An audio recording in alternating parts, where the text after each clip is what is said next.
めっちゃ久しぶりだわ。さあいくらか明るくなってきたな。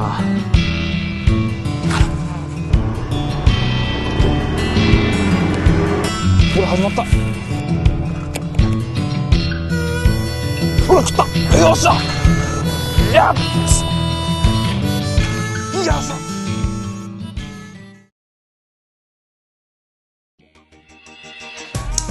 オーケー、バッチリやっていこう。どうもどうも、釣りといえば玉城コウキってことでね、今回は川でロウニンアジ釣ります。まあ言うてもそんな簡単に釣れる魚ではないんだけど、昔釣ってるし、まあ今回も余裕でしょう。自信はもちろんあるよね。ってことで行ってみよう。よし OK ってことで、とりあえずね、荷物はバッチリ積み込みました。まあとりあえずね、ベイトキャスティングのロッド、これは俺が自分で監修したロッド、これは、カスタムモデルです。時間は夜中の1時。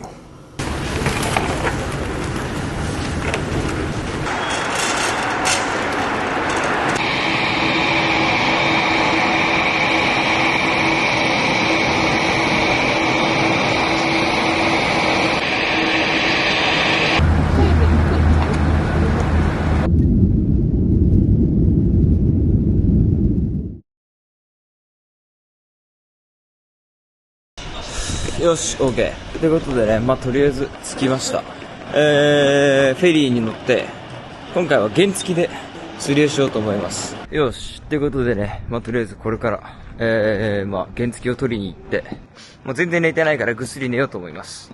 まあとりあえずそんなわけでね、一旦原付取りに行きます。いやー30分近く歩かなきゃいけないからね、なかなか遠いね。久しぶり。俺のバイクちょっと破れてるけど、まあいけるっしょ。よっしゃ、エンジンかけてみよ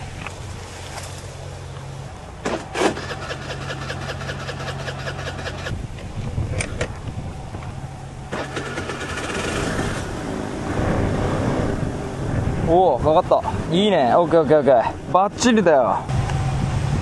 ってことでスマホホルダーがないとね、ナビがないからスマホホルダーを買いに行こうっていうことで買ってきました。これでナビが使える。よしってことで寝よう。釣れそうじゃん。良さそうじゃん。ちょこっとやってみようぜ。やった。よし、乗った。よしよし、ナイスですね。よーし、いい感じだ。よし、この辺りまでにするか。よし、行こう。終わります。さあ、ってことで港に向かいます。清水くんの運転です。さあ、っていうことで持ってきました。ちょっと雑だけどとりあえずつけたってことで、いよいよ行きます。写真撮ろうよ。写真撮ろう。桜島をバックに。よっしゃ行こうぜ。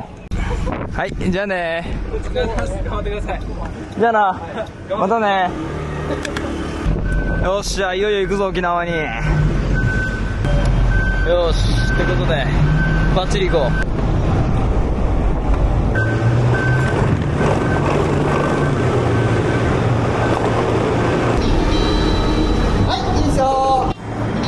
こっからが勝負だ。バッチリやっていこ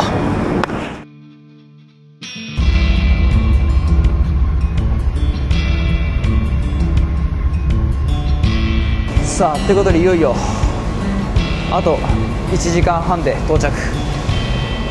楽しみだわ。もうすぐ着くぞ。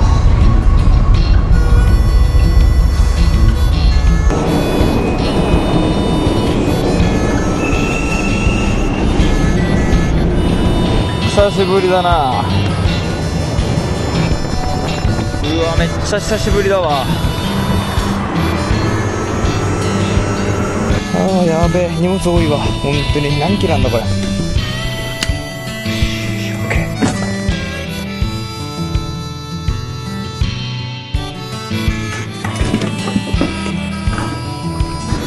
よし、バッチリ釣ろうぜ。うわ、すごいな。いやでもほんと何年ぶりだろ。本当に久しぶりに来たわ。夜明けを待とう。まだ時間はあるからね。この辺りだな。バッチリだ。さあ、いくらか明るくなってきたな。よし、バッチリやろうぜ。まあまあ、とりあえずね。あれちょっと待って、あれ GT だろ。あれ GT だわ。いたいた。これだ。ああ、ダメだ。マジか、無視されたわ。GT いたな。今、引き波があったな。なんですって？あそこ、ちょっと怪しい引き波だな。でもあれ GT じゃねえな。最初に向こうにいたやつは GT っぽかったな。サメか GT かどっちかだったな。やっぱりさっきのが一瞬のタイミングだった気がするな。あ、入ってきたか？どうだ？水深がそんなに深くないからね、奴らが来れば背中が見えるんだけどな。いた。これだ。この引き波そうだわ。これ GT だろ。これ。あ、GT だわ。ああ、そうだな。そんなに大きくなかったな。どこ行った？いることはいたな。あ、引き波だけ一瞬見えたな。いや、マジかよ。GT いたけどな。一瞬だったな。一匹、二匹見えたね。ここの下で一匹と向こうで一匹。今、ロープを借りました。これは、宮城あずさくんから借りました。お借りします。ちょうど今彼がそこに今通りかかって、俺いるんだけどって言ったら、ロープ必要だから買いに行こうかなと思ってるって言ったら、これ、使っていいぜって言われました。ありがとう。大事に使わせてもらう。さあ、ということでとりあえずね、ちょっと今反対側に何か動きがあったから、ダッシュで行ってみてこよ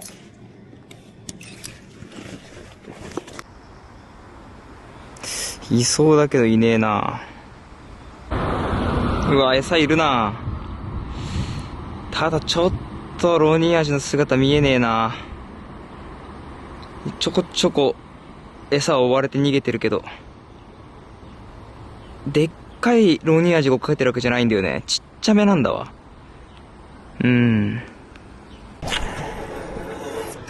今ちょこっと投げてたら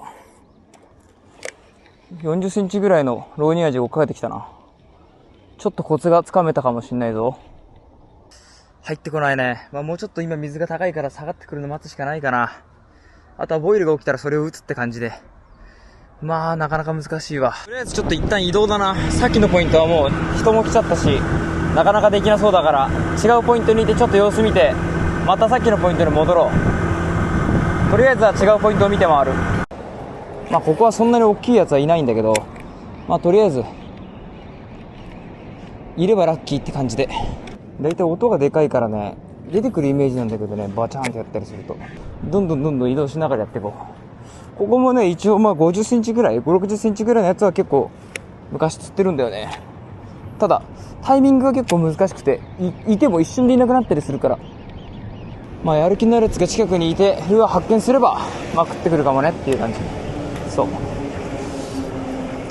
まあとりあえずポンポン移動しながらちょこちょこ投げて釣っていこう。あとは投げるとき電線に気をつけながら投げて、とにかく早巻きとこのストップ&ゴーで誘う。おお、追っかけてきた。ほら、おお、いた。バラクーダだね。40センチぐらいのバラクーダ。間違えるとマングローブジャックとか釣れるかもしれないね。このルアーはかなり動きが速くても破綻はしないから、面白がって追っかけてくるやつがいれば、まあ、結構高確率で反応させることができると俺は思ってるんだけど、この動きだから。ほら、追ってきたよ。ほら、来た。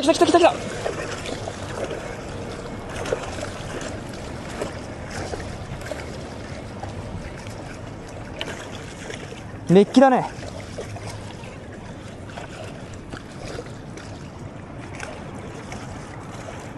うわ、惜しい。デカめのメッキだったな。うわ、びっくりした。2匹いたね。多分カメラに綺麗に収まったはずだ。いや、これ面白いな。さっきのやつ食わせようぜ。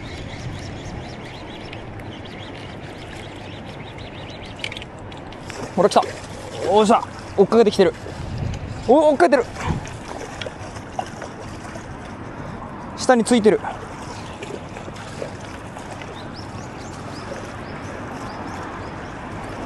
うわー、ダメか。今のちっちゃかったな。20センチぐらいじゃないかな。うわー、でも惜しいな。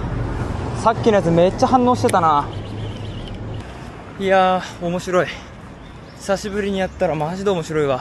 まあ、魚は釣れてないんだけど、マジ懐かしい。ってことで、ここのポイント行ってみよう。俺が初めて GT を釣ったポイントね。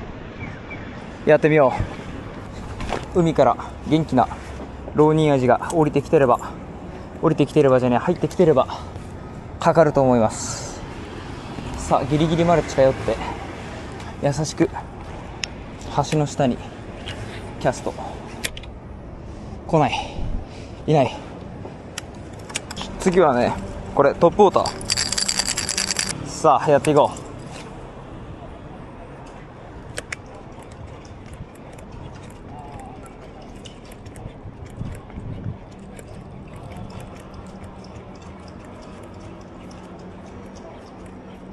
お、ついた。よっしゃ、乗った食ったぞ。よっしゃ、浪人だ。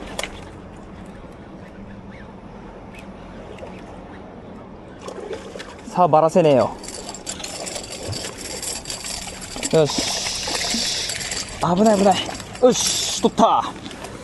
よーし、これよ、こいつ、これが浪人アジね。さっきから追っかけてきてたけど、トップで音で誘ったら一発だった。最高です。こいつが釣りたかった。よっしゃ、ありがとう。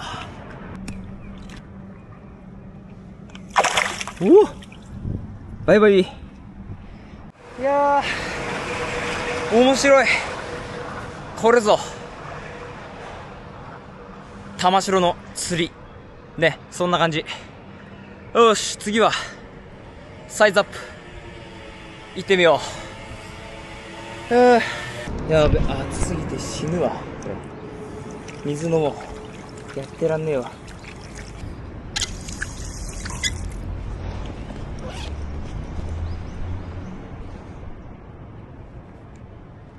よし、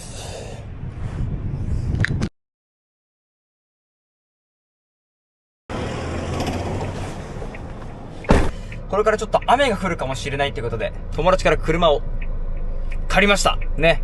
めちゃめちゃ快適ってことで、とりあえず行ってみよう。いやー、水がないね。いた。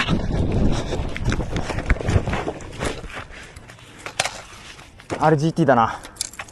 あれ仕留めないとやばいな。雨引き波だ。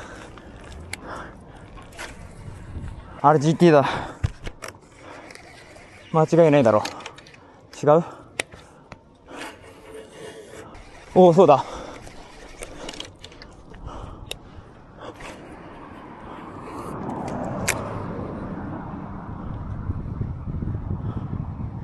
うわ、どっか行った。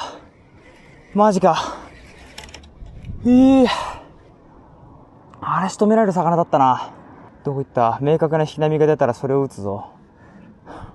いた。進行方向読んで。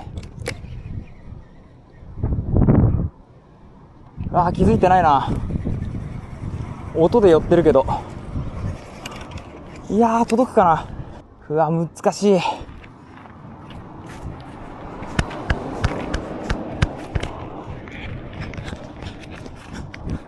相手のサイズも超巨大ってわけじゃねえから。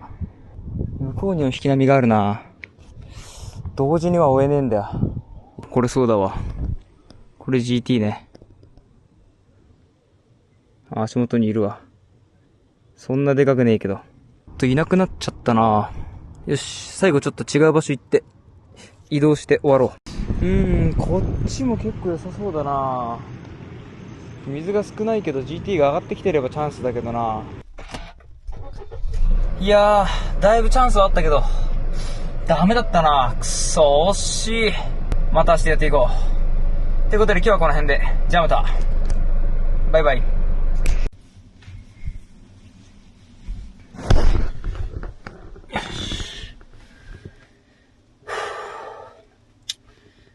寝よう。おやすみ。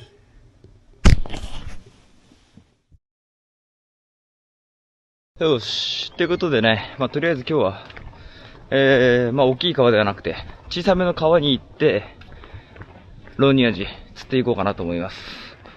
とりあえずね、川にいるやつは、でかい川にいるやつは、かなり水も濁ってて、で、やっぱりちょっとルアーに対して嫌気があるような感じで、どうしても釣りにくいっていうところで、現状、俺が見た感じでは、大きくはないけど、とりあえず魚がいるっていうところで行くと、小さい方の川も結構いいんじゃないかなっていうことで、とりあえず小さめの川で、トップウォーターとビッグベイトを使いながら狙っていきつつ、サイズを狙うときっていうのは、ビッグベイト。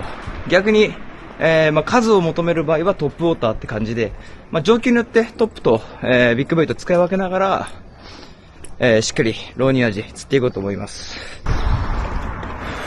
お、いい雰囲気だね。こいつでやっていく。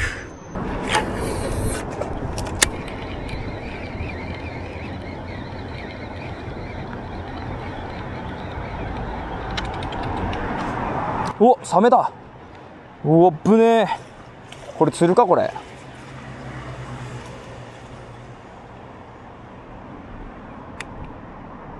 おっぶねえ。食われるとこだったわ。ここにまだいるけどさ、針外すのが大変なんだ。びっくりしたな。いやー、なかなか厳しそうだね。それでもとりあえず魚をしっかり探してやっていこう。で、もうちょっとしたらね、昨日行った大きい川に行ってまたローニアジ狙っていこうと思います。とりあえずはね、しばらくはちょっと小さめの川でローニアジ狙ってやっていきます。うわー、めっちゃ雨降ってきたな。いやー、明日からしばらく雨っぽい雰囲気なんだよね。困ったな。てか今日の夕方からか。いやー、釣りになんないだろこれ。しょうがないな。明日雨だけど、とりあえず明日もまたやっていこう。今日はとりあえずちょっともうどうにもならないね、この雨じゃね。よし。とりあえず今日はちょっと早いけど終わります。また明日やっていこう。ああ、くそ。土砂降りになっちゃった。いやー、もうすげえ雨だわ。もうこうなったらもうどうにもならんわな。とりあえずしょうがねえわ。今日はちょっとゆっくり休んで明日やってって感じかな。あと 2,3 日はちょっともう荒れちゃって多分ダメだろうな。明日もやれて多分午前中だけでもうその後は無理だろうな。はあ、やばいわ。もう土砂降り、もうしんどい。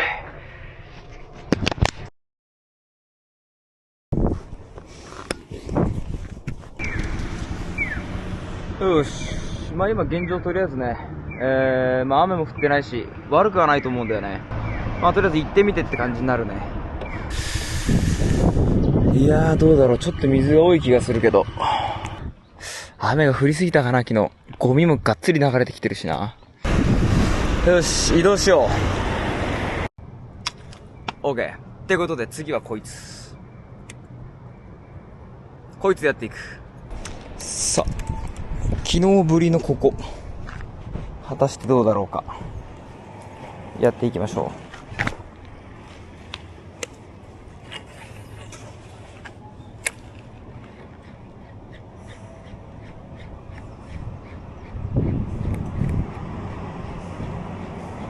食った。うわー、マジかよ。旗が出てきたね。バーンって食いついたけどかからんかったね。いやー、びっくりびっくり。難しいね。いやってことでね、難しかったね。いやー、チャンスが本当に少ない。その一瞬のチャンスをものにできるかどうかっていうのが勝負の分かれ道になるね。そんな感じだわ。まあそういうわけでとりあえず朝から昼までバッチリやりました。で今回ね、夕方なんと川のローンジ味できないんですよね。なんと玉城これからですね、飛行機に乗ってカジキ釣りね行きます。戻ってくるのは明日の夕方ね。ということで早速ですけど行ってみましょう。レッツゴー。よし、やっていくか。どうもどうも、釣りといえば玉城後期ってことでね、カジキね、いわゆるマーリンやっていこうと思います。さあということでやっていくわけなんだけど、今回はね一泊ね、1日だけやっていくことになりました。本来はね2日間やる予定だったんだけど、天候の関係で1日しかできないってことで日帰りでやっていきます。さあ行こうぜ。よっしゃ行こう。よし到着。近いな。うわとんでもなくでけえなこれ。サイズ感がもうこれだもんな。このサイズ感ですよこれ。必須台だからねこれ。やばいでけえだろ。これは面白くなってきた。なるほど、面白くなってきた。はい、お願いします。さあ準備しよう。よしってことで GT やっていこう。ってことで今回はあゆみも一緒に行きます。イエーイGT やります。これが今俺が作ってる新しい新型のポッパー。これはやばいよ。これメインでいつものペンシルを使って GT やっていこう。ユーマ詰めにかける2時間勝負していきます。捕まえたやん。うわ、かわいい。リザード先輩。帰れ、森に。はい、バイバイ。はい、バイバイ。よっしゃ、行こう。たかが2時間でどこまでできるかな。さあ、明日はカジキだ。さあ、釣れるかな。2時間だよ、2時間。ちょうど今もう6時前だからね。やばーいって感じだわ。さあ、果たしてこれ入れんのかこれ。行ったこともねえんだけど。突撃するしかねえ。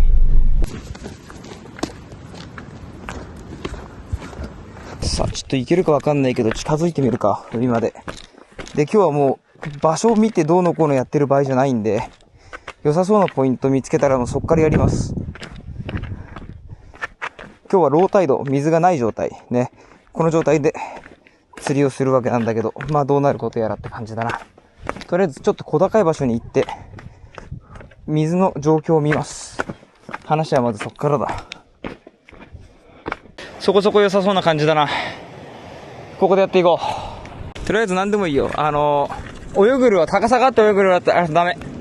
シンキングの重いやつかポッパーかなんかで早引きでどっちか2択だよ。さあやろうぜ。ドラッグチェック。よし。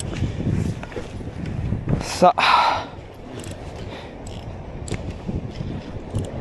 行ってみよう。よっしゃー、ファーストキャスト。初場所のファーストキャスト。最初の何投かが重要なんだよ。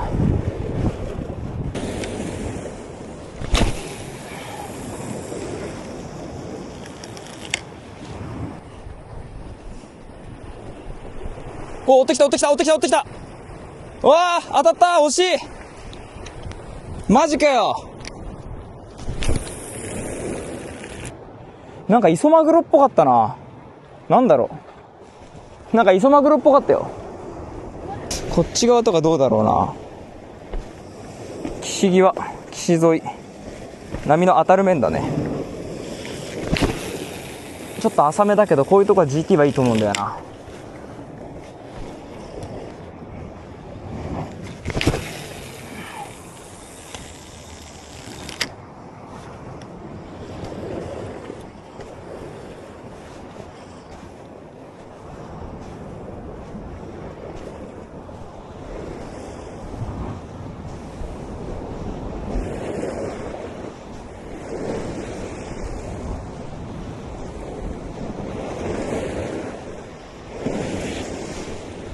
出た。食った食った食った食った食った。よっしゃ。なんだこれ。よっしゃ。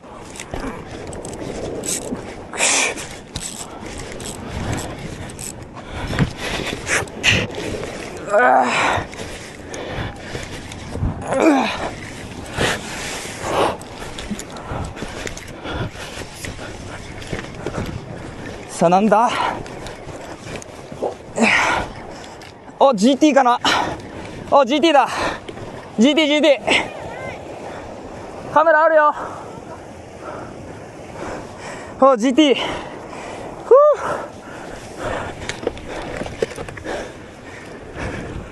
さあこっから落ち着いて取り込むぞ。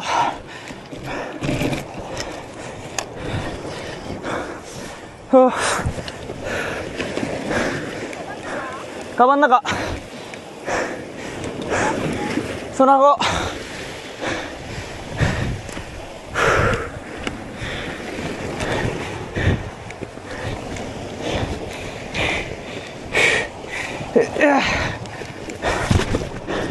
よし。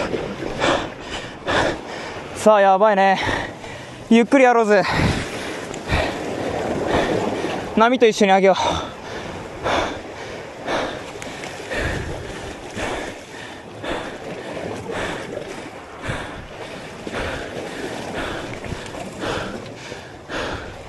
ふう。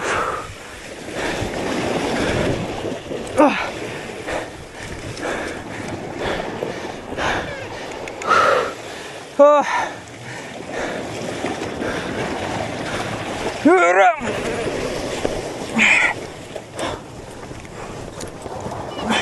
よいしょ。うわー、取った。やっちゃったね。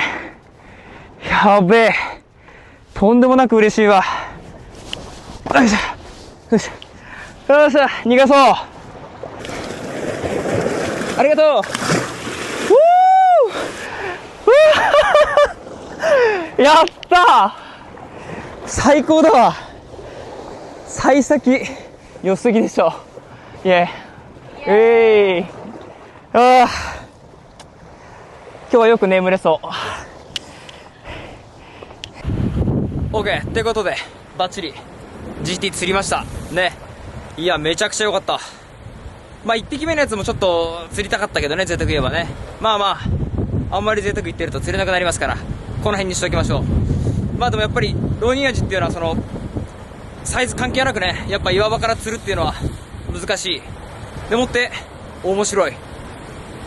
さあということで明日のカジキ頑張っていこうということで今日はこの辺で、じゃあまたバイバイ。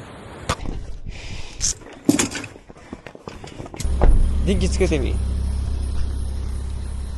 なくなっちゃったじゃん。いる、100% いる。遅いの？遅い。いた。ほらマジじゃん。ほら、あ、早い。これかす。おお、こ怖い怖い怖い。れパキパキ言ってるやん、ほら。ヤッシー、ヤッシーいるよ。ヤッシー。これ、ライオンの顎とパワーが同じ。危ないよ。ここ腕掴んで多分持つんだ、確か。ヒロキが前やってた。けど、玉城はいけるかな、パワーが。あ、これだ。確かこことここを、こうやって、持つんだよ、確か。多分こうだった。と思う。ふわ、捕まえた。ああ、やりました。ヤシガニ。いででででで。はい。はい。いやー。さようなら。ヤシガニ。どこ行っちゃったよ。どっか行った。引きかけたわ。こう近くまで寄ってもいいよ。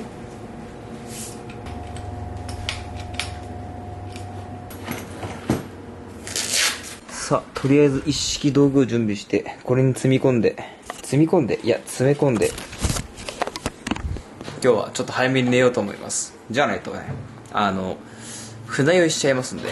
ということで、とりあえず準備して早めに寝ます。おやすみ。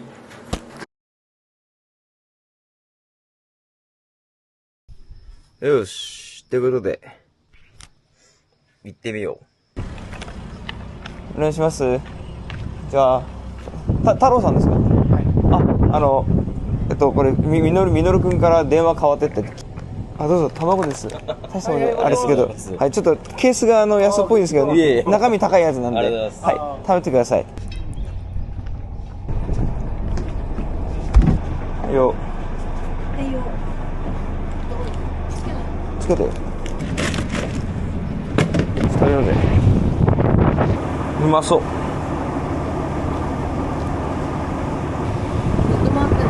回してるよ。とりあえず朝飯食べます。もう食べないとね、酔っ払っちゃうから。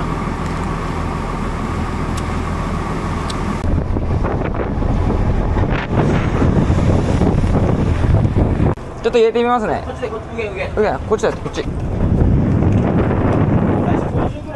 はい。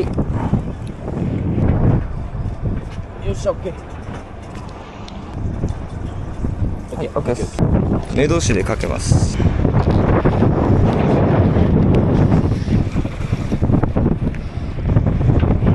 ドラッグ緩めて、あっち側のバックラッシュしない程度でフリー。さっきちょっと見てもらってこい。大丈夫かどうか。さあ、ということでとりあえずあと待つだけですね。暇です。はい。ということで最初はあゆみにやってもらいます。頑張ります。玉城はちょっと様子見てます。はい。とりあえず仕掛けとしてはめちゃくちゃ簡単で、釣り竿があってラインがつながってて、こっちにまた別の糸がついてます。あそこに輪ゴムがついてるんで、輪ゴムが切れて走ったら魚が食った証拠になるわけね。だからパンっていう音でヒットの合図になります。まあこれは大東島と一緒だね。ただ違うのは大東島の場合はスピニングでやってるってことなんだよね。俺はこれは巻き取り機でやってるやつのリールバージョンってこと。そういうこと。あれ、ちょっとつけてみよう。セットしろ。竿取る、先に竿抜くんだよ。竿持って。いいよ。入れていいよ。16、一気に16。何やってんだよ。これぐらい。飛ぶんじゃないか。飛べやカジキだぞ。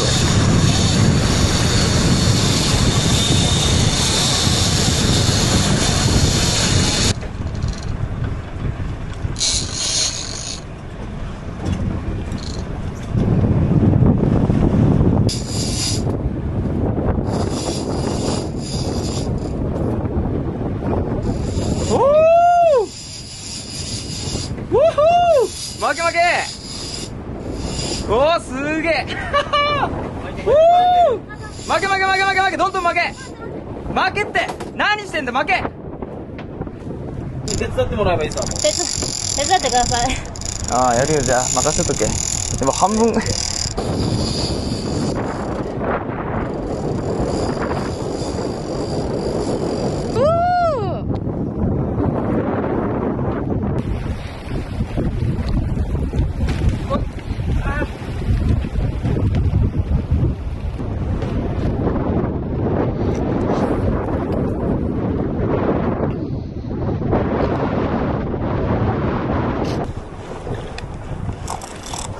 うわは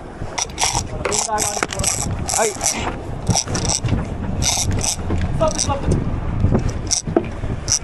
もう命にしな。だ。糸貸して、ライン貸して、俺に。うわ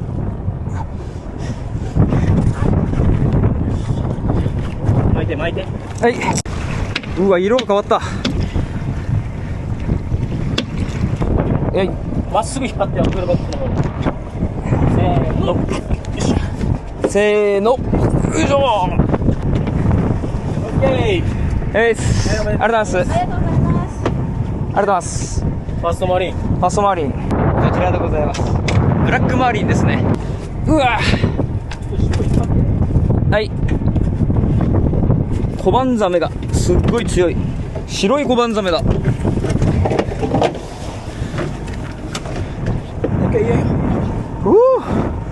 コバンザメ。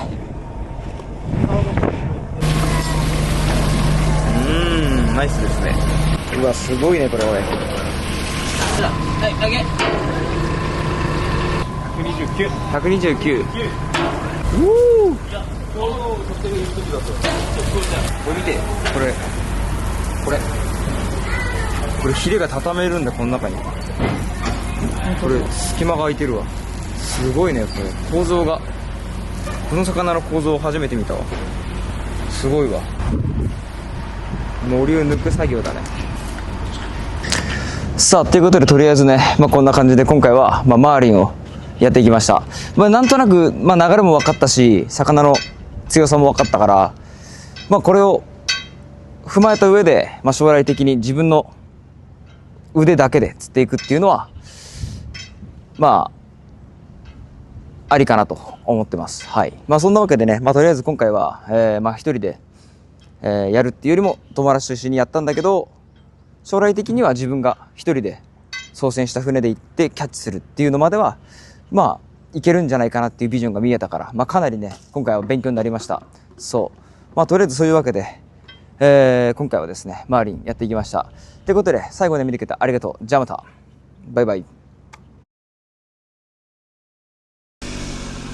お願いします。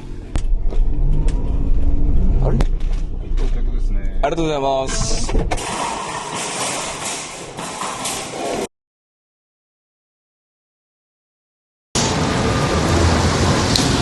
ということでね、今日もバッチリやっていこう。こいつやっていく。さあどうだ。水が濁ってるぞ今日は。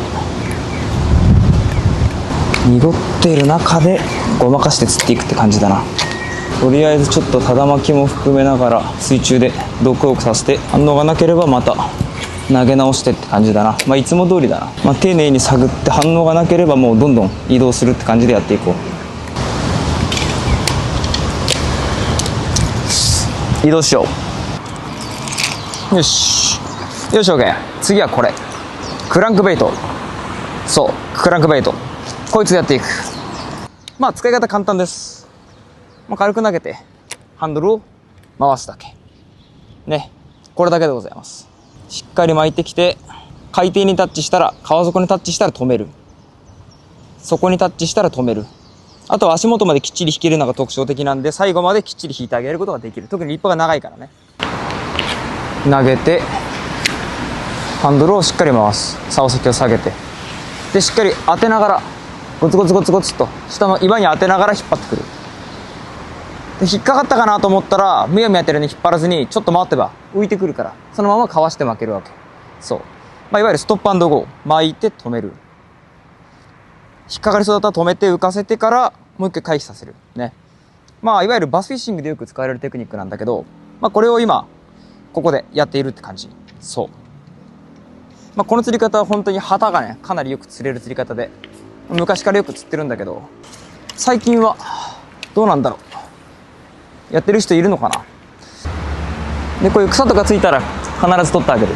これが大事。よし、反応ないね。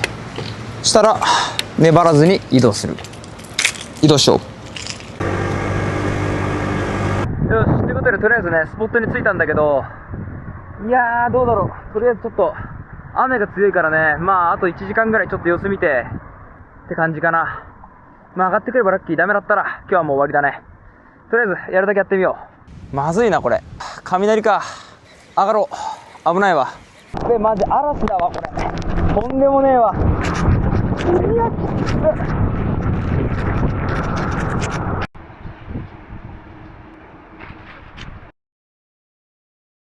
よし、おはよう。ってことでね、ちょっと今日は天気が良くなりそうな傾向だから、早速釣りに行ってみよう。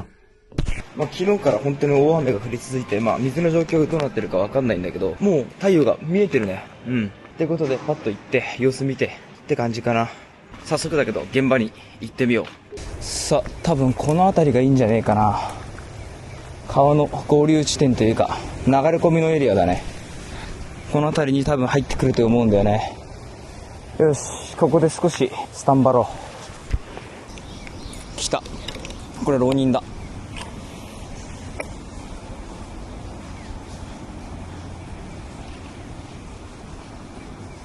うわー、ダメか。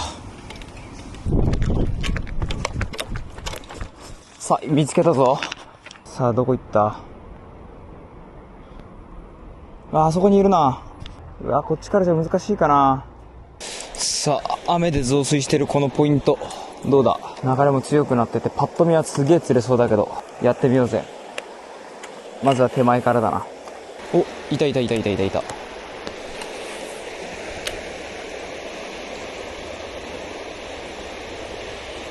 おっきいやついねえな。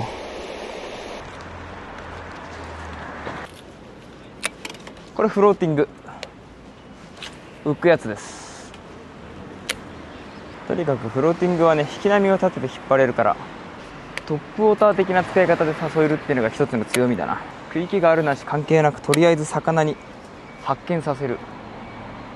そしてこっちも追っかけてくれば魚を発見できるという。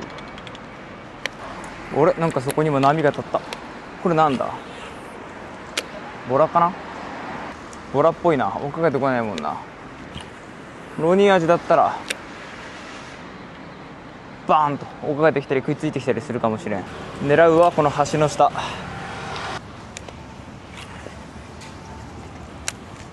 反応なかったら次は壁際をただ巻きで、また反応なければしっかり投げてハンドルを回して潜らして、一番暗いところで優しくドッグウォーク。難しそうだな。ダメだ今日は。反応がないね。よし、ちょっとまた明日やっていこう。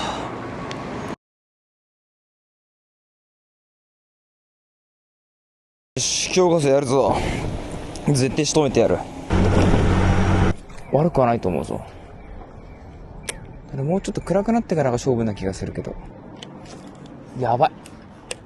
めっちゃでっけ変なゴミに引っかかった。うわー、これ最悪だな。タイヤみたいな、自転車のタイヤみたいなやつに引っかかっちゃった。うわー、これゴム系だ。取れないぞこれ。相手がゴムだから引っ張っても全然寄ってこない。ビヨンビヨンに伸びちゃって。まあちょっとしょうがないよな。一回干潮のタイミングでルアー回収します。今はね、魚を釣ることを最優先にしたい。ってことで一旦ギリギリまで引っ張った状態からラインをカットします。そうじゃないと釣りができない。手で手繰れるとこまで手繰って、夜のうちに回収しに来なきゃダメだな。夜回収します。引けるだけ引いてカット。あとは夜回収。すまねえ、ちょっと待っといてくれ。よし OK。 これでとりあえず釣り再開だな。次はフローティングモデルです。なんか今後ろにいたな。ボラかな。障害物をしっかりかわしながら釣りを進める。これが大事だな。餌が逃げたな今一瞬。俺今追ってきたっぽいな。今後ろにでっかい引き波が立ったな。多分追っかけてきたな。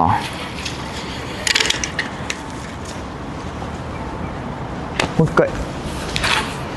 うわマジか。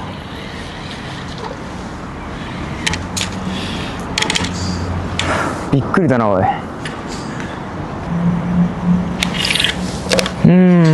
ダメだな。あと3時間ぐらいしたら水がカンカンになくなるんで、したらルアーを回収して戻って寝ようと思います。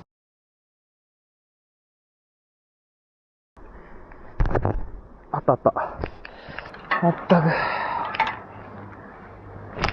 ルアーが引っかかるとこういうことになるんだ本当に。うわ最悪だ。たくめっちゃ埋まるし泥だらけだし。まったくよ、本当に気持ち悪いなおい。たくよいしょと。ゴムだよやっぱり。こんなん取れるわけねえじゃん、いくら引っ張ったって。たくナイフ持ってくる案件だったなこりゃ。よいしょ。さあちょっと埋まりながらでも帰らないと。あ、これは大変だわ。抜けなくなっちゃうやつだ。ああ、もう本当にひどい。えらい目にあったわ。よいしょ。泥だらけだまったく。最悪だ。よし、今日こそは釣ってやろうぜ。行ってみよう。よし、この辺りいいんじゃねえかな。さあやってみようぜ。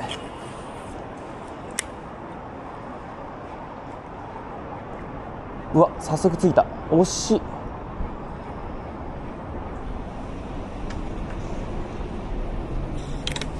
今追ってきたな、何か。おーおーおー、メッキだ。ルアーと同じサイズぐらいのメッキでしたね。サイズがでかければルアーに出そうだけど、ちょっと小さいな。こっちの橋もチェックしよう。とにかく怪しいスポットは疑いに疑いまくって、しっかりと探りを入れていく。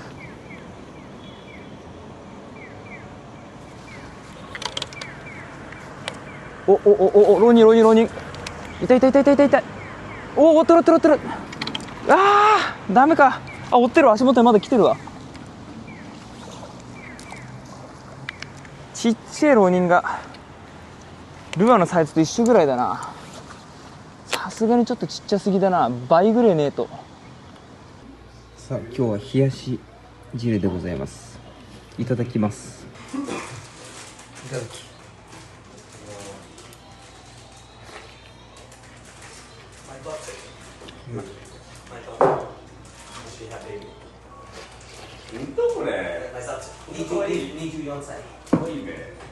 さあ、とりあえずここも結構良さそうな場所。天気はだいぶ悪いんだけど、この場所自体はかなりいいと思うんだよね。そう。さあどうなるかな。とりあえずマングローブの林の中にちょっとしたこう開けた場所があって、もうちょっとベイトがこうバッとまとまってればね、この餌となる小魚がガッと集まってればかなり釣れると思うんだけど、かなりいい状況だと思うんだけど、なかなか餌が集まってる感じもないし、ちょっと雰囲気的に難しいのかなっていう感じだね。まあだからといってね、投げないわけにもいかないから、まあとりあえずある程度ちょこっとは投げてみるけど、まあそれにしてもなかなか難しいなっていう状況だな。雨も降っちゃって、どうもこの餌となるこの小魚、まあ、いわゆるボラがね、あんまり固まってないし、てかほとんどいないような状況で、まあ、正直全く良くはないんだけど、まあその状況的にはね、雰囲気はまあ雰囲気っていうかこの場所はいいんだけど、まあちょっとこう惜しいなっていう感じだな。まあ本当は餌がバッとまとまっててくれれば、それについてればそれを狙ってるやつを釣っていけるんだけど、ちょっとそういう感じでもないっていうところで、非常にまあ難しい釣りにはなってきちゃうよね、どうしてもね。まああとはこのあいにくの雨ね、ちょっとやりにくいよね。まあでもとりあえずしょうがない。まあ言うたところで始まりませんね。ひたすらやっていくしかない。よし、この辺りどうだろうか。まあ雨だからなかなかやりづれえな。餌が固まってねえからめっちゃ釣るの難しいと思うけど。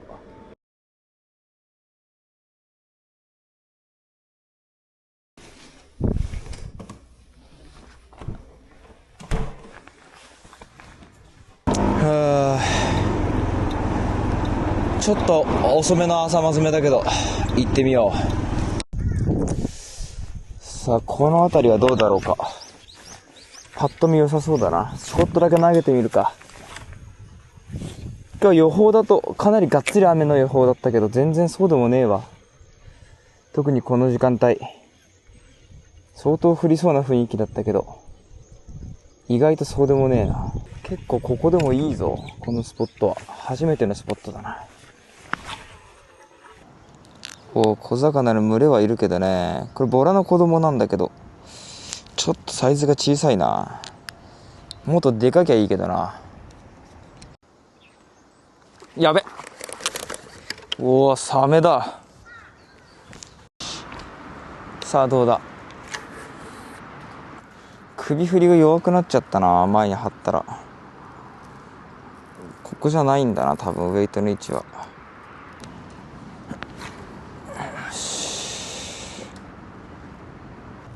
やばい、引っかかった。何これ、うわ最悪だ。取れねえわこれ。スプリングバック効かないでしょこれ多分。ほら、うわ痛いなこれ。絶対取れねえよこれ。木の根っこかなんかだなこれ多分。くだらが締め込んだとしてもだよ、6号だから。あー最悪だ。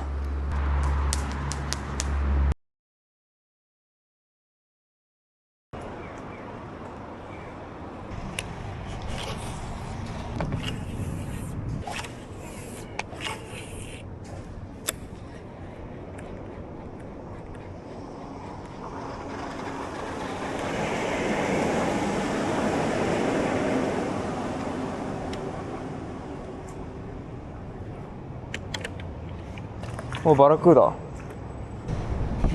今バンと同じサイズのルアーに小さいバラクーダが食いついたわ。こんぐらいの。さすがにちっちゃすぎるね。10倍ぐらいねえと。お、追ってる追ってる追ってる。小さいな。餌を追っかけてる魚が小さいし、追いかけられてる魚も小さいな。ちょっとパッとしねえなあれじゃ。小さい、こんなちっちゃい魚食ってるわ。ピッピッピッピッって飛んでるもん。ルアーの下通すとこうババババって散るけど、スナップぐらいのサイズの小魚を食べてるからなかなか大変だな。普通にライトゲームのワームでやった方が釣れると思う。サイズ問わないんだったらね。ただこれっていうサイズのでかいやつを釣ろうとしたらやっぱこの釣り方になっちゃうよね。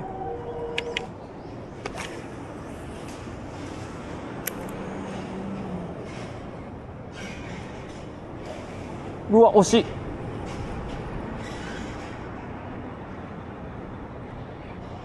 ついてきてるわ。マジかよ。今浪人だったな。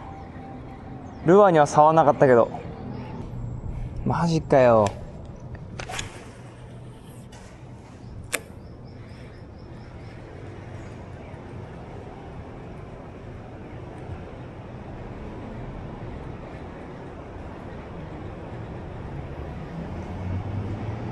お、来た来た来た来た来た来た。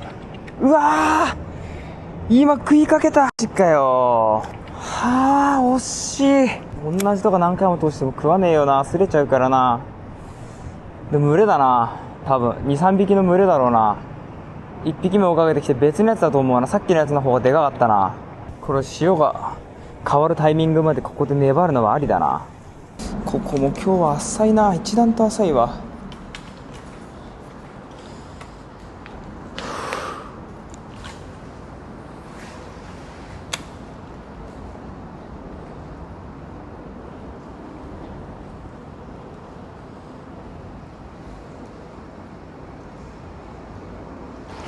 おっしゃ、俺がやったぜ。吸ってる吸ってる。やばいやばいやばい。吸ったな。出てこい出てこい。よっしゃ、よし。うわよ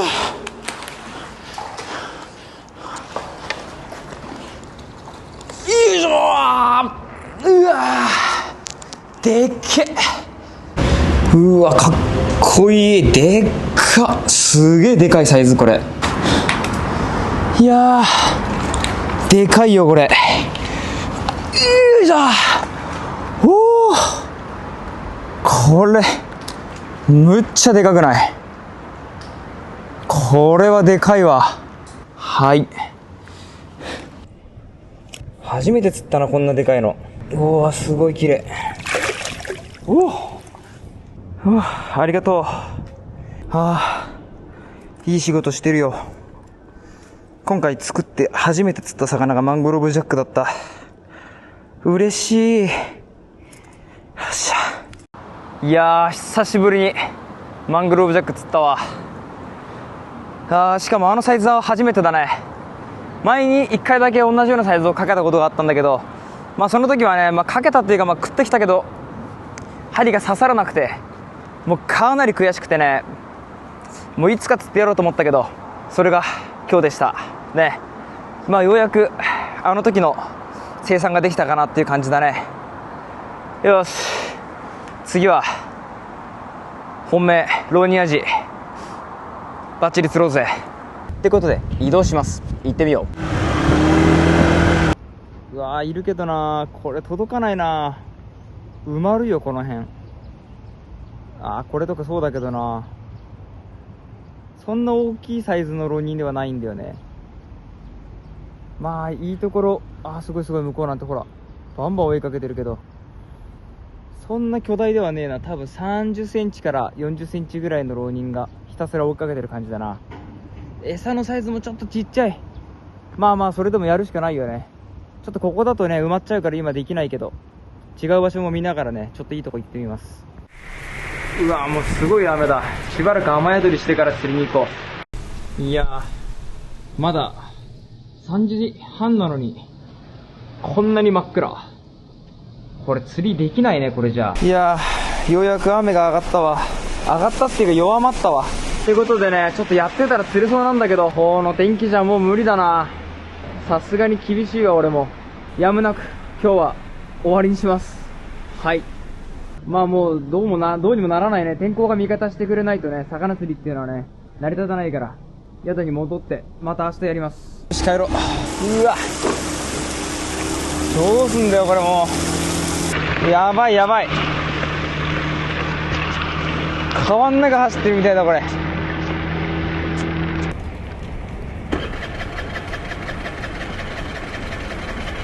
雨でもうエンジンかかんなくなったわ。うわやっば、これどうすんだこれ。頼む、かかってくれ。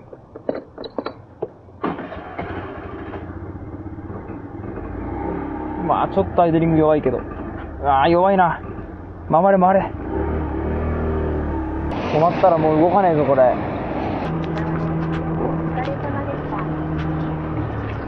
とりあえず宿には帰ってこられたわ。しんどかった、危なかったマジで。おはよう。ということでちょっと今起きたんだけど、雨でございます。うわぁひどいな。よし、ということでね、雨なんだけど筋トレしようと思います。懸垂バーを見つけたから。よし、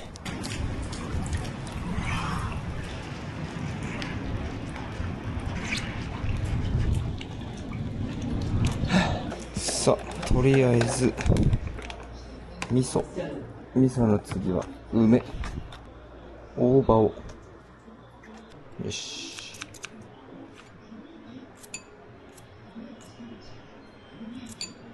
そうそう、梅干しを種取っとかないと歯がバキってなると折れそうな時になるんで。はい、オッケー、これで完成。はい、完成です。冷や汁いただきます。いただきます。美味しい。この雨じゃちょっともう釣りは無理だな。川がもう増水してるよ。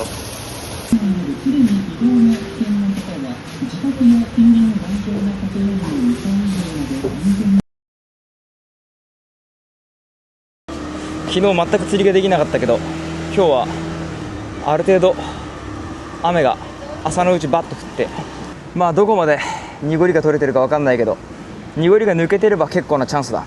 行ってみよう。 OK ってことで早速やっていこうぜ。ルアーはこいつ、ジョイントベイト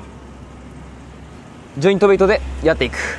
テールは今回このテールね、これは上村城太さん、俺のファンね、上村城太さんにプレゼントしていただきました。ちょうどテールなくしたっていう連絡をしたらですね、なんとあげますってことでありがたくいただきました。ってことでね、早速これで今回はこのチューンでこいつやっていくってことで、かなり水が濁ってるね。まあ難しい状況になるとは思うんだけど、浪人に関しては多分ここの場所では難しいかな。とりあえずは今ね、マングローブジャック、それから旗、この2種類狙っていきます。やっていきましょう。よし、投げて反応がなければ投げ直す。これを繰り返す。よし、狙うはこの流れ込み。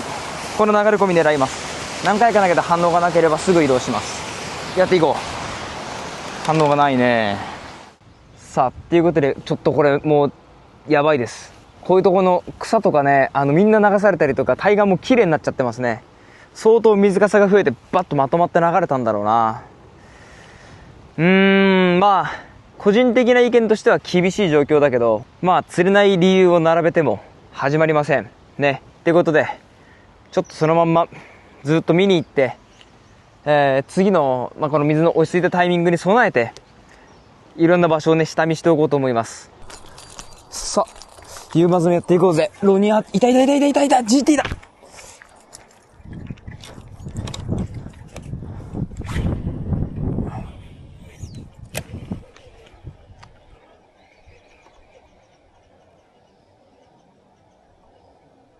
うわー、マジか。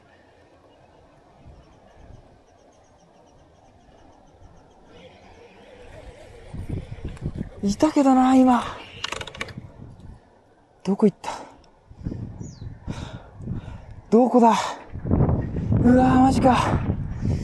いたけどな。今、夕まずめで、どっかいねえかなと思って見てたら、今いたのに、くっそ間に合わなかった。ちょっとしょうがない。ここでちょっともうちょっと待とう。びっくりした。マジか。チャンスがな、少ねえな、やっぱり。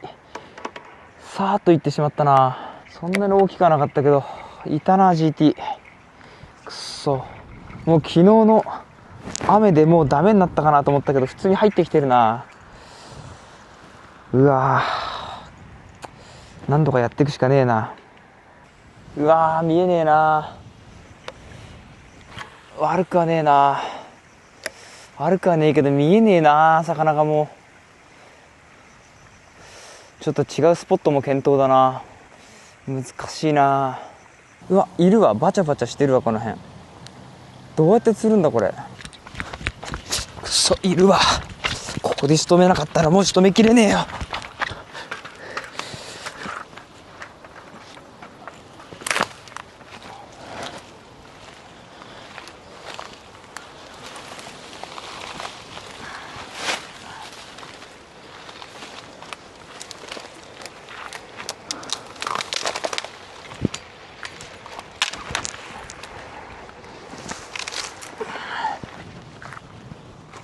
くそ。うわー、もう最悪だ。マジかよって感じだわ。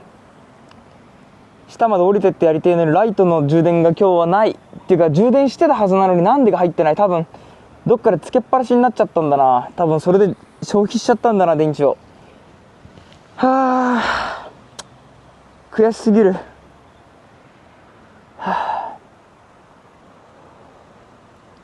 ダメかもな。今日はもうこれで終わりかもな。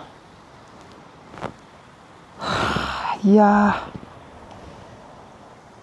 ー、せっかく餌がいてその餌についてるのに、それを見つけたのに何もできないっていう、悔しすぎる。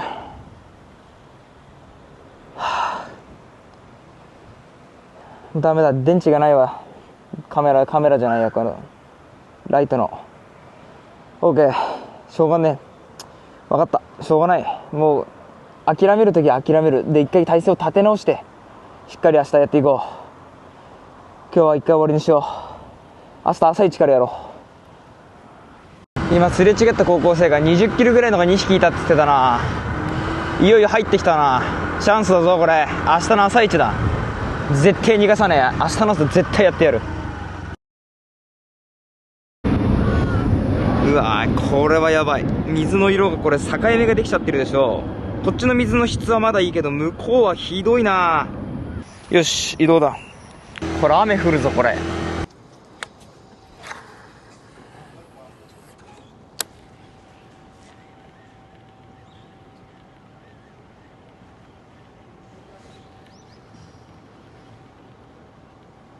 出た。おっしゃ。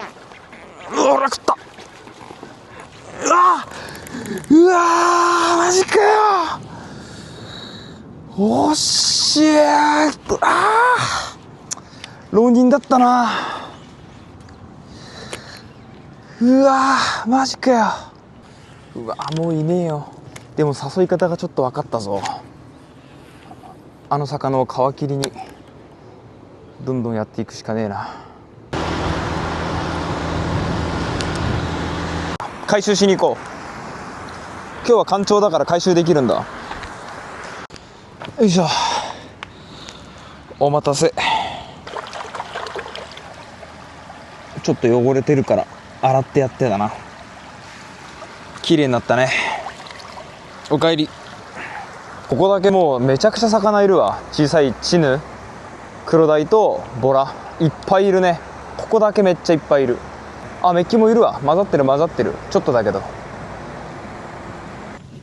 よし。さあ、とりあえず入ってくるまで姿は見えないけど、やるときやってみるか。一匹いるわ。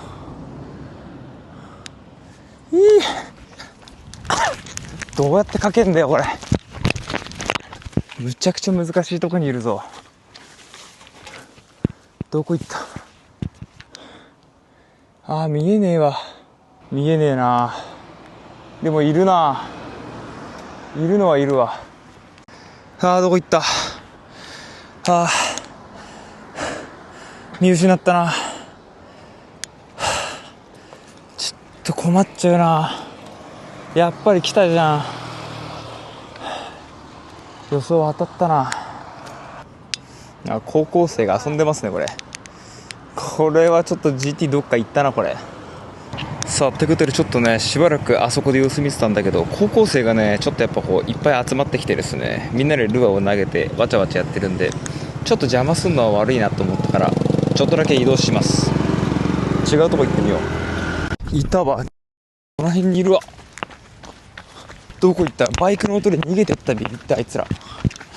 すごい涙の今ねブワーってなってるけど、多分 GT じゃねえかな。くそ見えなくなった。むずっ。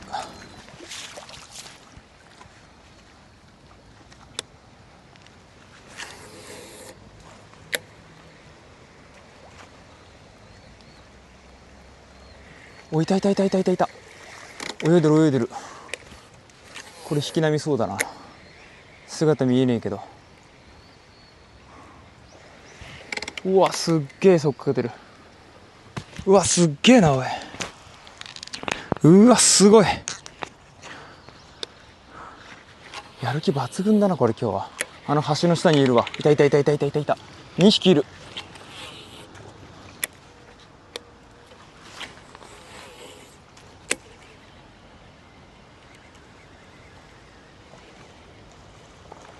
うわ当たった。うわ当たった。うわ惜しい。今ルアーに食ったな一瞬。いや半端じゃなく難しいぞ。タイミングが一瞬過ぎて、波がグーッと上がってきたタイミングでバンと壊さないといけない。来た。あれ引き波そうだよ。あれ GT な。さあ落ち着いてやろうぜ。おお反応した。追っかけた今。うわ惜しい。食いそうだった。もう一回。い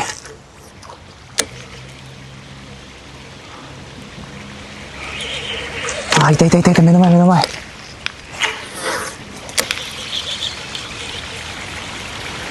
うわ難しいな。また下流に下ってったな。一瞬追いかけたな。あれを食わせるのは大変だわ。向こうに見えるでかい波がロニーアジ。あれは難しいよ。どうにか仕留めなきゃだけど、これは大変な勝負になってきた。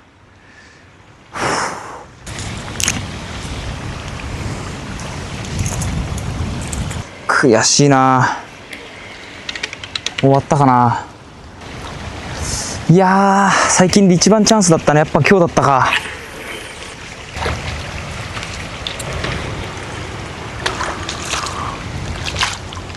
まあ一匹だけいるな。届かねえかな。いや、届かない。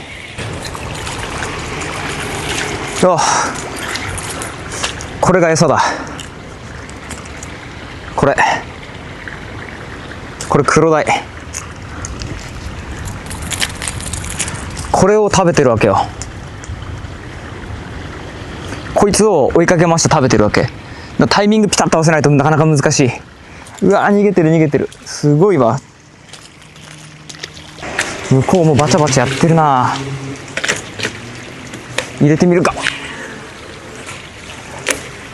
この辺だったな、さっきやってたの。いや、見えんくなったな。うわ、向こうか次は。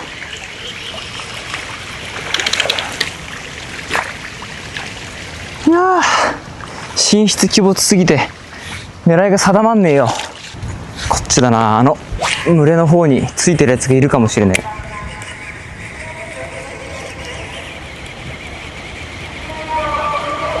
え。うわ、向こうやってる。すごいね。大ナブラじゃん。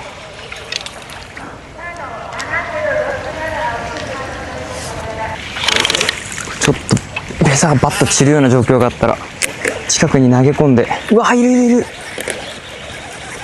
間に合わねえよ。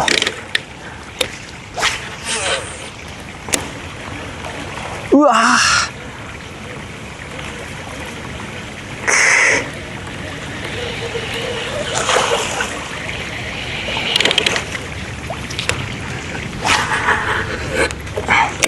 これスローフローティングの方がいいな、きっと。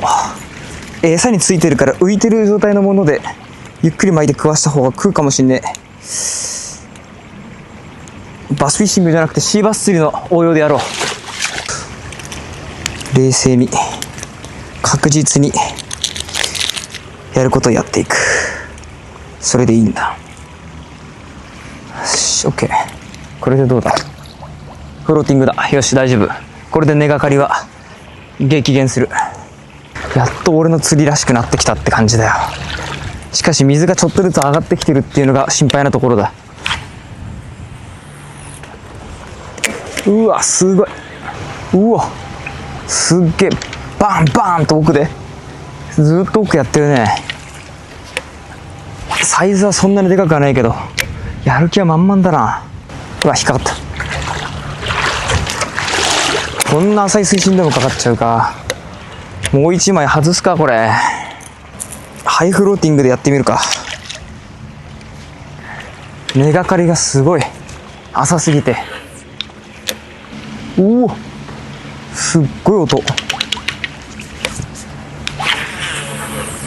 ズバーンと音がするね。半端じゃないでかい音だ。川でこの青物みたいな魚が狙えるっていうのはもう異次元だね。とんでもねえ。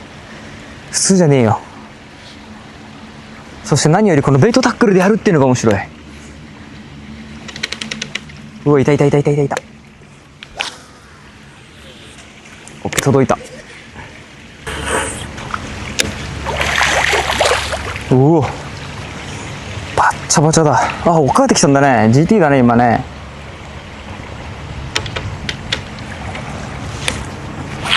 シンキング、スローシンキングがいいけど根がかりするからな。うわ、向こうか。間に合った。これ餌が騒ぎ出す直前ぐらいにそこに入れてやんねえとダメだな。難しいってもんじゃないよ。うわ、追っかけてきた。うわー、マジか。今惜しい。もうちょっと暗ければ騙せたな、多分今のは。こっちだよ。ほら、やってる。入った。うわー、食わねえ。ゴミだ。すっげえ流されてきてるゴミが。うわー、難しかった。チャンスがだいぶ。気にどっと疲れたな。緊張が解けて。はあ。まあ今日はね、普通に一回かかって、ファイト中に外れたのが、まあ一回ね、水路みたいなとこでかけたのと、あと川で一回食ったっぽかったけど、うまいこと刺さんなかったね、針が。難しい。まあ一回、さっき今ここで食ったけどね、針が刺さんなかったね。あとはこう、一回追っかけてきてぐるんってルアーの周り回ったけど、食わしきれんかった。うん。よし。まあちょっともう暗くてね、さすがに、もう難しいかなっていうことで、今日は終わりにして、また明日やっていきます。よし。戻って、ぐっすり寝て、明日やっていこう。戻ろう。あー、でも今日はやっぱりでも良かったな。今日仕留めなきゃいけねえ魚だったよ、あれは。はあ、くったくただ。よし。あとは、浪人が入ってくるのを待つだけだな。まあ、かなり状況としてはね、朝一見た感じは悪くないね。バッチリやろうぜ。さあ、いよいよだ。ちょうど、この、俺が思う、この辺りのスポットで仕留められたらいいなと思ってんだけど、まあ、実際どうなるかっていうのやらないとわかんないね。ほら、入ってきたよ。いよいよだ。投げてルアー置いとこう、下に。賭けだ。先に投げといて。来た。入ってきたよ。あ、ルアー見て、ルアーじゃねえよ。ライン見てるわ。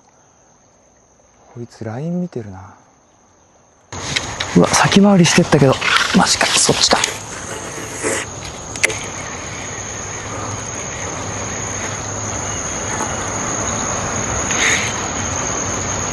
うわー、ダメか。うわ、マジか。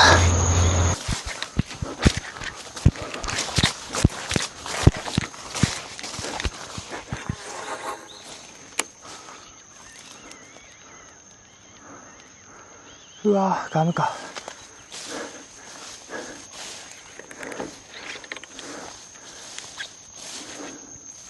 やる気はあるな。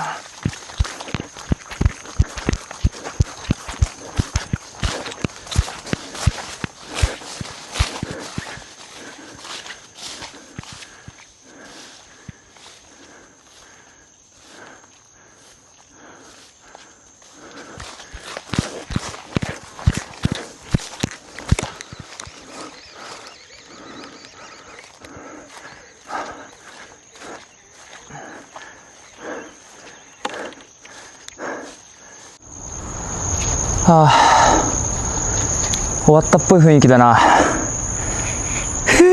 難しかったな。いやー、大変だった。はあ、追いかけ回して追いかけ回して、ちょっとまた上がってくるタイミングを見計らってって感じだね。次、夕まずめかな。まあ、それまでは、このスポットは一回休めて、違うとこ行って、目で見ながら、良さそうなスポット、昨日と同じように、回りながら釣っていこうと思います。とりあえずね、水が満帆になっちゃう前に移動します。やばかった。お、餌いるじゃん。餌。ルアーより小さいな、でも。半分ぐらいルアーの。でもいいんだ。鮮明反応があるってことはチャンスだ。水きれいだな。すげえ透明だわ今日は。あ、いたいたいた、浪人だ。いたいたいたいたいたいたいたいた。あれ狙うぞ。来たぞ。あ、逃げた。なんで？どういうこと？さあどうだ。もっと水が減ってからが勝負だな。さあってことでバッチリ晴れたね。実はさっきちょっと飯食って休んでました。そしたらなんといい感じに水が落ち着いてます。クリアな状態でございます。しかも水深も浅いということは、つまり魚がルアーに気づきやすくなるね。ただルアーに気づきやすくなるということは見切りやすくもなるということ。そうさあ果たしてどうなるか。うまいこと釣っていくしかないね。早速やっていこう。いいね。ほら餌いるよ、ベイトが。もうちょっと水が高い時に来てもよかったけど、まあ悪くないでしょう。もうちらほら魚もいるね。クロダイもね、ボラもね、コラローニも絶対どっかにいるよ。さあやろうぜ。水深がある場所に行ってみよう。さあ移動してきた。こいつやっていこう。うわ、反応ねえのか。マジか。この時間帯で、まあ干潮のタイミングでのこの水路での釣りっていうのはちょっと反応がもうないな。まあ水が引き切ってるからね、次上がってくるタイミングでもう一回やってみるぐらいかな。よし、2時間早く来てやってもよかったな。そんな感じがするな。明日は2時間早くやってみようかね。ちょっと休憩を短くしてパッとやる、もしくは休憩なしでそのまま続行でもいいかもしれない。暑すぎるな。暑い、しんどいわ。ちょっと待って、いるわ。早っ。もう上がってきてるな。こんな浅い水位でも大丈夫なんだな。オッケーオッケー。じゃあちょっと狙ってみよう。さあちょっと足場が高いから少し沈むタイプのルアーでやっていこうぜ。さっき明らかに引き波があったけどな。うわ、あそこかな、あっちかな。大きい引き波だな。引き波というか、まあなんかこうちょっと怪しい動きだな。もう上行っちゃったかな。移動が早いな。さあどうだ、いるかな。ちょっと見てみてだな。バチャバチャしてる。仕留めるぞ。少しやるか。じゃあちょっと餌がパラパラっと逃げたりとかしてるな。いけるかな。餌が多いと難しいんだよな。少なくてもダメだしな。困っちゃうね。岩ゴツゴツしてて、ここでも確かにマングローブジャックいそうだよな。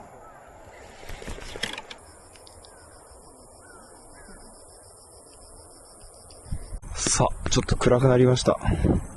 どうなってるかな、ちょっと見てみよう。いた。見えた。今多分見えたでしょね。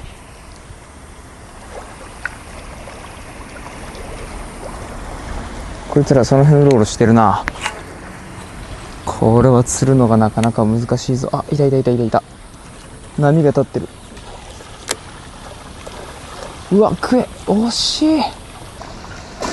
うわ、すっげえ。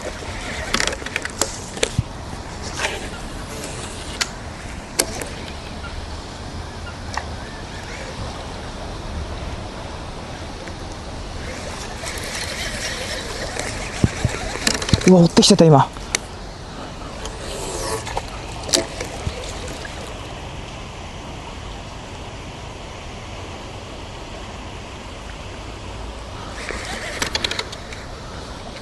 うわ、向こうだな。引っかかるぞこれ投げたら。でもうわ、ダメだな。もう流れが効いちゃったわ。うわ、一瞬だな、タイミングがむずっ。もう餌がバラバラになっちゃったわ。うわー、マジか。あのタイミングだけだったか。はあ、やっちゃったわ。ライトをつけながら食わせるっていうのはちょっと難しそうだしな。どうやって攻略するかって感じだな。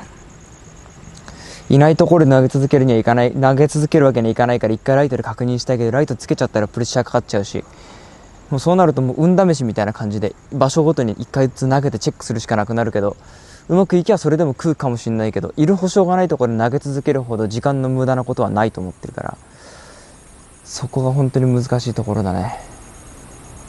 まあでもちょっともう水が上がってきちゃってるから、もうちょっと GT も抜けちゃって、実際肉眼だと真っ暗だから追ってきてるかどうかもわかんねえ。どこにいるかもわかんねえ。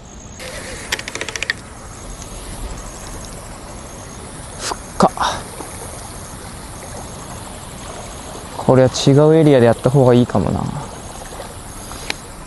いやー、ダメだな。もう浪人が見えねライトでボイルが発生する感じではないんだよな。まあだからとりあえずね、そういうなんていうのかな、本当にね、このタイミング、俺の判断次第、なんていうかもう本当に俺の判断次第みたいなところがすごく出てきて、もうその目で確認しなくてもいるかもしれないと思ったところを徹底的にライトをつけずに叩いていく戦法っていうのと、魚を見つけてからやっていく戦法っていうのと、まあ普通だったら俺は魚を見つけてから撃つっていうのが俺のやり方なんだけど、これは魚を見つける、こっちから発見するイコールライトをつけると向こうにも気づかれて食わなくなる可能性があまりにも高すぎる。なんせ狭いからね、近いしね、距離もすぐ気づくから。だからまあそれも踏まえて、またちょっと新たなる戦略を考えながらやっていく感じだろうな。まあでも確実に今もう2日連続で上がってきてるから、川にもう確実にもういるのは分かってるからね。あとはもう釣り人のこっちの玉城後期の、腕次第っていうとこだな。オッケー、明日またやろう。戻ろ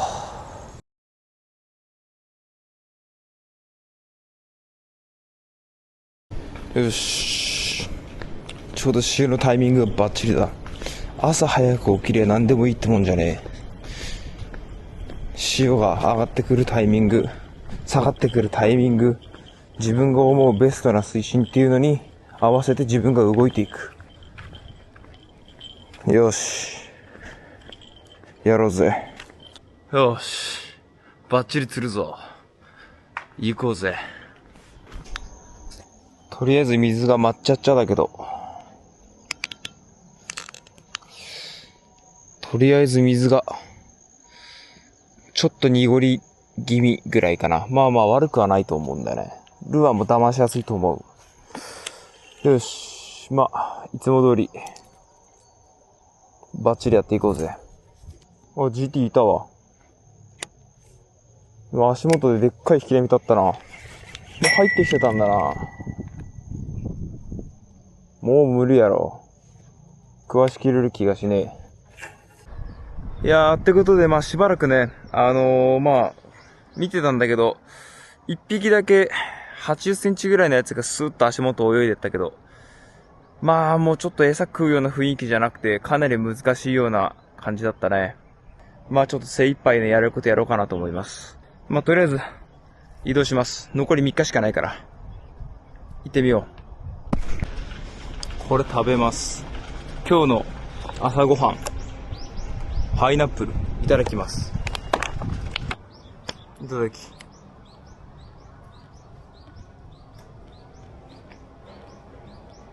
うまっ。めっちゃ暑いわ。うわ、いっぱいいるわ。もう水温も上がって黒鯛もすげえ元気だね。あれに混じって浪人のでかいやつがいればいいけどいないな。まあでもちょっと急ぎで違うスポット行かないと水がなくなっちゃう。よし、OK。ということで、この日差し、太陽バチバチでございます。はい、ちょうど今太陽が真上にある状態ね。もうバチバチの真夏になっちゃったって感じだね。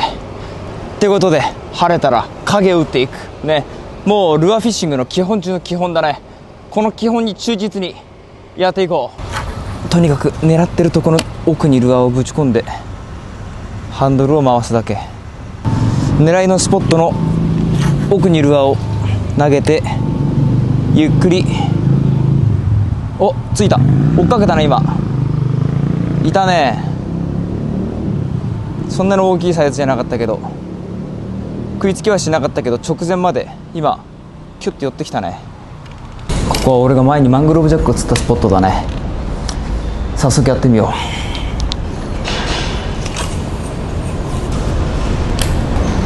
次は向こうだね。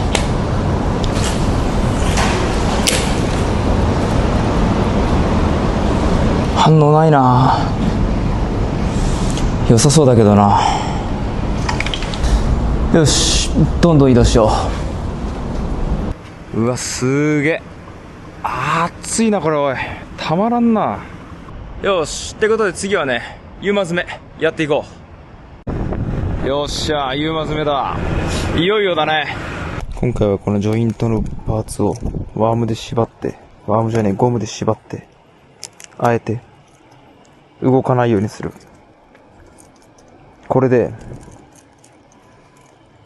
つっていく。真ん中にもこれからつける。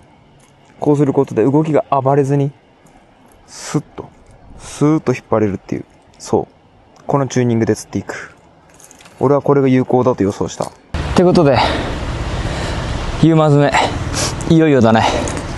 ってことで昨日夜、GT が見えたスポットで水が上がってくるのを待って仕留めようかなと思います。そうだから今現状ね、水は全くないんだけど、これから30分とか1時間とかかけて水が上がってきたら、そこを狙い撃ちしようかなと思います。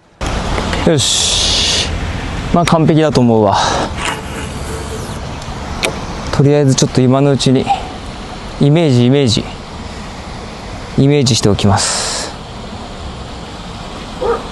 食わせるイメージ、ルアーがどんな感じで泳いでるのかっていうイメージ、明るいうちに徹底的にイメージを固めて、しっかり本番に挑むって感じだね。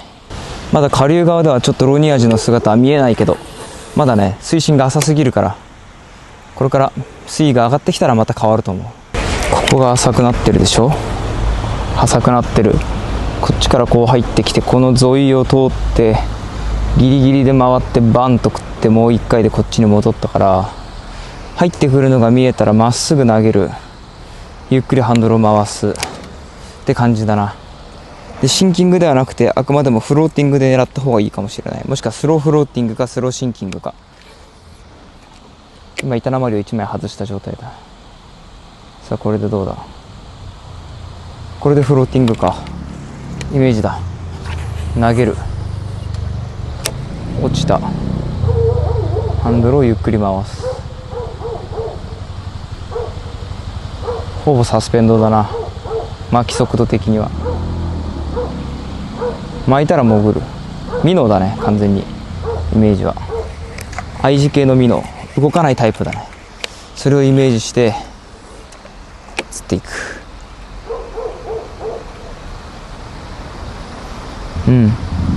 十分に反応する感じはあるな。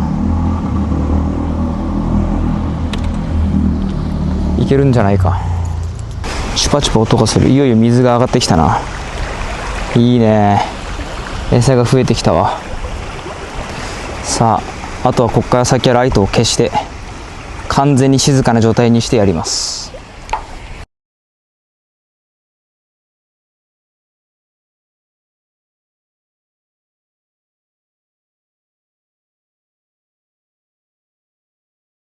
おはよう。ということでね、ようやく朝間詰めができる天気になってきました。いよいよラストスパートって感じだな。確実に仕留めて帰ろうと思います。よし、行ってみよう。さあいよいよだ。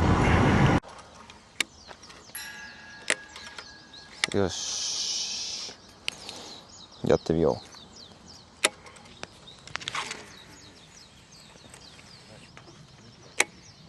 う。いやー、反応ねえな。反応ないな。待てよ、なんか水中に沈んでるな。これ財布じゃねえか。これ財布だわ。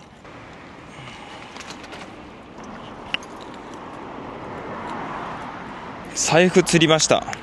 これ警察のあたり届けてきます。那覇署から折り返し電話があったら対応してください。はい。向こう引き波が見えるな。あれそうだろう、走ろう。なんか怪しいな、この波。あそこだ、走らなきゃ。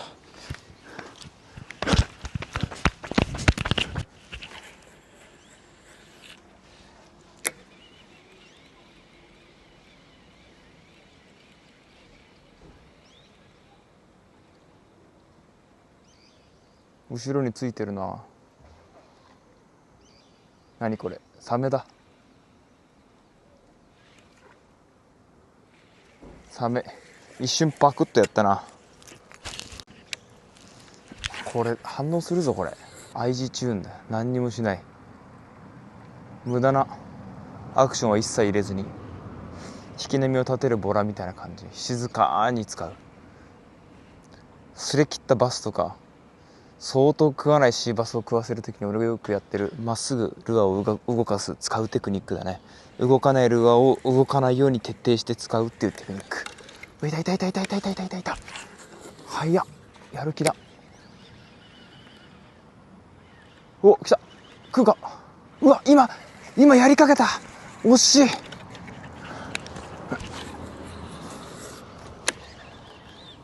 もう一回戻ってこい。でも追ったな、俺のルアー。うわー、マジか。グッてルアーの周り回って一瞬食いかけたけど食わしきれんかった。うわ、それそうだ、これ引き波。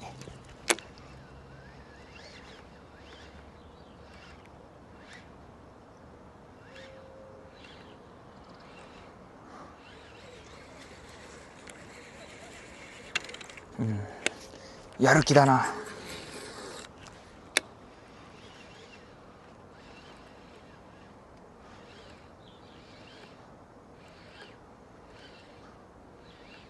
サメはそこにいるけど、これも多分ね、この動き好きなんだよ。ほら戻ってきた。あれじゃねえ、さっきの浪人だったよ。早かったもん。ぐるんってルアーの周り一周回ったわ。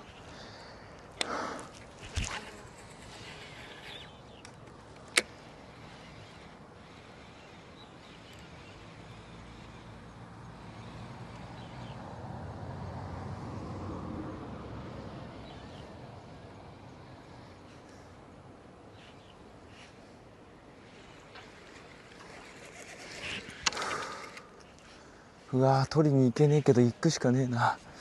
急ぐぞ。フルセットだ。全部持ってくるぞ。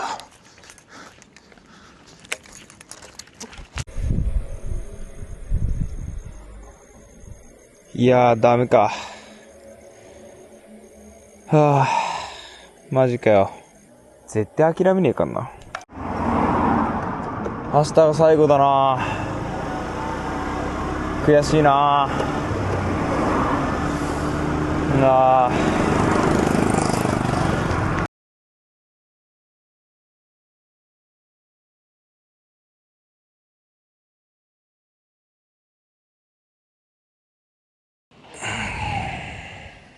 最後の1分1秒まで諦めずに徹底的に釣っている。さあ、今日が最終日だ。しっかりやっていこう。静かなさだな。特に今のところ餌が追っかけられるとか餌が溜まってるとかないな。まあ様子見ながら上がってくるのを待ってキャスティングしたいと思ってるけど、最終決戦だな。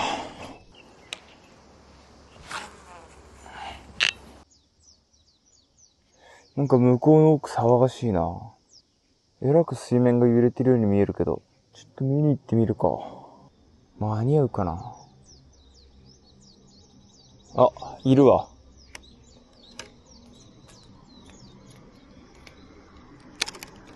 400メートルぐらい大きいだな。300メートルぐらい大きいだわ。ちょっと行ってみよう。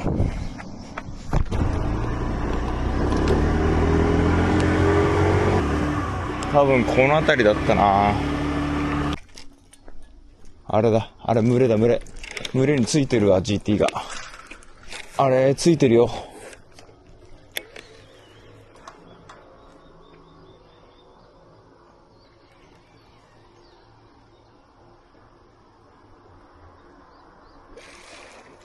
ほら。いたじゃん、やっぱり。この群れの後ろにいたな。ほら、ついてるついてるついてる。追いかけ回してるわ。前から追っ飛ばして音を出して浪人に気づかせよう。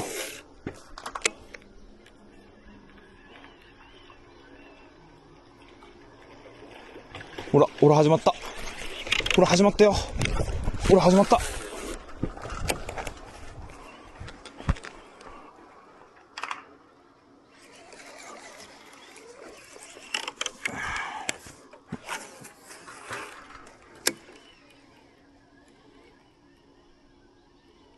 ほら食った。よっしゃ。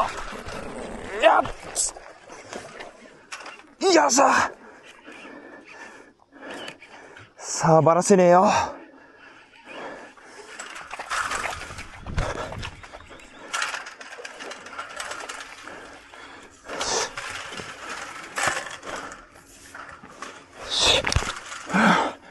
バラせねえよ。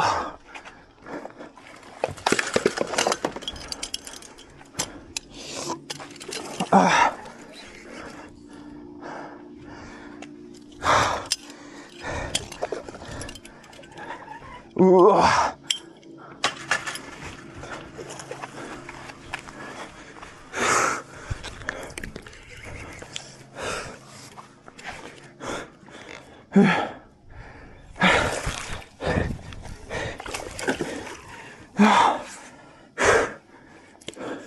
やべえ、テールフック一本になった。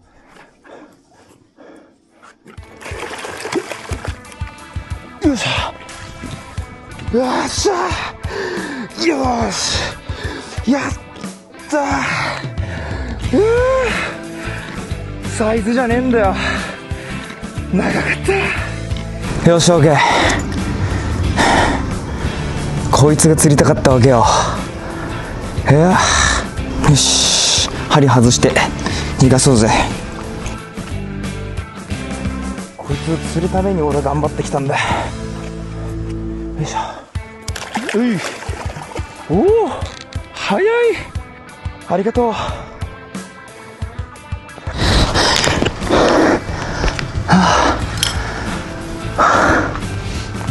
サイズじゃねえんだよ。どう釣ったかなんだよ。最高の魚だった。俺持ってるわ。日の丸がついてるから。よし、これで安心して帰れるな。